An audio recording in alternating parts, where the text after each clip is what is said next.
Hello, Joel Tadman here from Golf Monthly. It's a very special day here today at West Hill Golf Club. It's one of those days that only comes around every couple of years. It's because we have been able to test the new Ping G range, and we're talking about drivers specifically. I've got it here in my hands. It's the G400 driver. Ping have kept a lot of the technologies that we saw with the G driver that this replaces, and they've just refined a lot of them to make the driver longer, straighter, more forgiving, etc, etc. And I'm going to talk about exactly how they've done that. But let's talk about the different heads. As we know, the Ping G range came in 3 different models, the LS Tech and the SF Tech, as well as the standard. And with the new Ping G400 range, we've got the same principle. I've got the standard one here. There's also the LST and the SFT, which offer the similar kind of performance as the previous version. So LST standing for low spin technology for better players with faster swing speeds, and then the SFT standing for straight flight technology, which is going to give you more draw bias for those golfers that tend to slice the ball, traditionally higher handicappers. So what we've got here,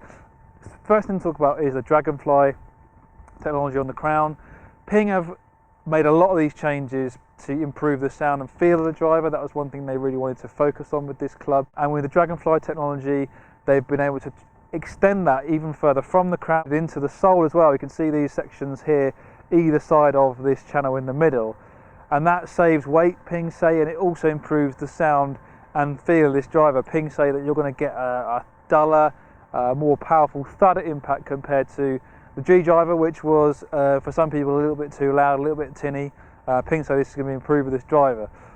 Other thing to mention with this driver is the fact that they've actually made it slightly smaller, and you look at it at address, it definitely looks smaller. It's actually 3% smaller than the G driver, which was 460cc. So this is going to be around about the 448cc mark in terms of size and volume, sorry. So the other reason that it looks smaller is because of this infinity edge at the back. So Ping have taken the kind of rim, if you like, where the Dragonfly sections ended. They've taken that out and replaced it with this kind of perforated detailing on the back. It's purely for cosmetic purposes. It's not really got a performance benefit, but Ping say it just makes the driver look a little bit sleeker, a little bit more compact, a little bit more refined, and I would definitely agree it does the job with that. The turbulators on the crown are still there. They're slightly wider, and Ping say they're going to be slightly more effective at increasing clubhead speed via reducing drag. The other thing to talk about is this new club face. So this is a new version of the T9S material. It's actually T9S Plus, Ping are calling it. Basically, it's a stronger material. They've made it lighter.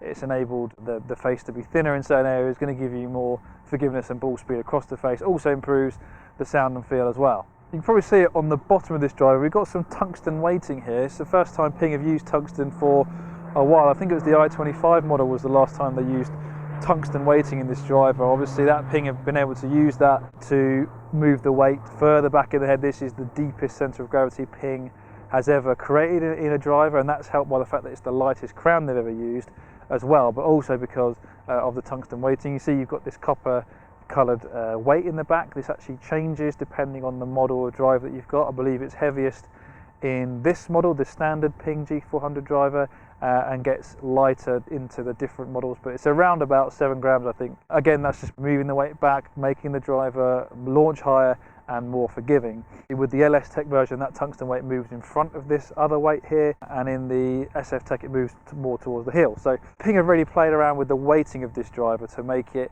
more user-friendly, but more of a sleeker, compact looking package.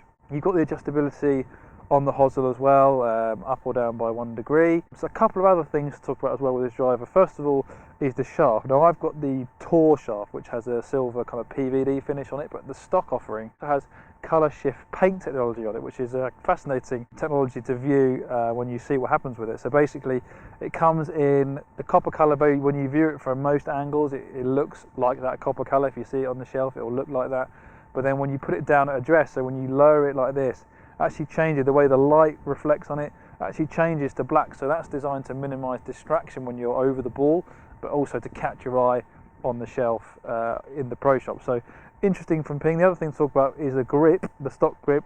This is obviously my fitted model, so it comes with, I've chosen the Golf Pride multi-compound grip here, but the stock grip is the Tour Velvet. For the first time, Ping obviously used to make their own grips for their clubs.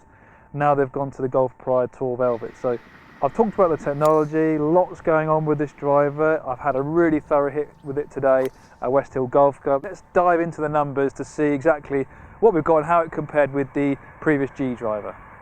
Okay, so let's look at the all-important GC2 launch monitor numbers to see exactly how the new G400 driver compared against the G. I've been testing the LST version, which is the model that I've been fitted for, is the best for me out of the three. In both the G and the G400. We'll start with the G, which gave me some good base numbers. I was carrying it 274 yards, spinning at 1700 with a really nice healthy launch angle at 17 degrees. I've actually got some club speed data as well here, so average was 106 miles an hour club head speed with the Ping G LS Tech. Moving on to the Ping G400 LST driver.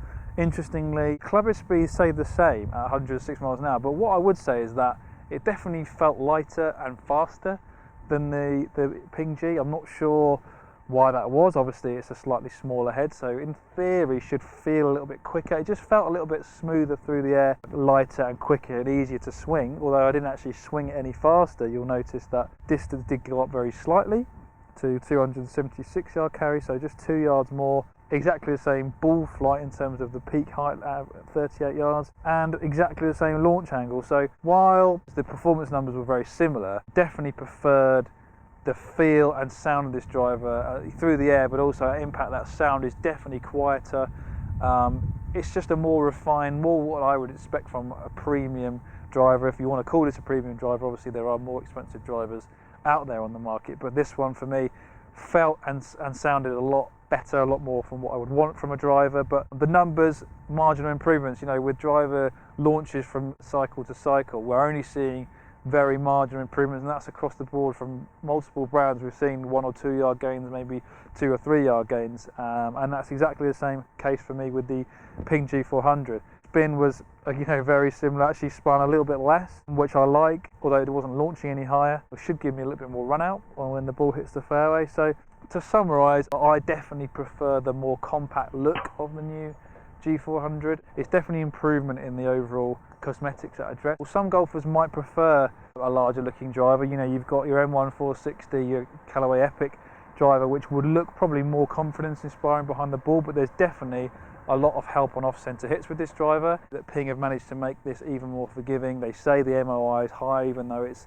a smaller head, so that should give you the assurance that you need, that you're going to get the help on those off-centre hits. There you have it, the Ping G400 driver. As always, if you're looking to upgrade to this model, go and try it. The different models get custom fitted because Ping have a host of aftermarket shaft options as well for an upcharge, so definitely worth dialing in on those numbers on a launch monitor with a fitter, and you'll hopefully experience some really good gains with this Ping G400 driver. So thanks for watching.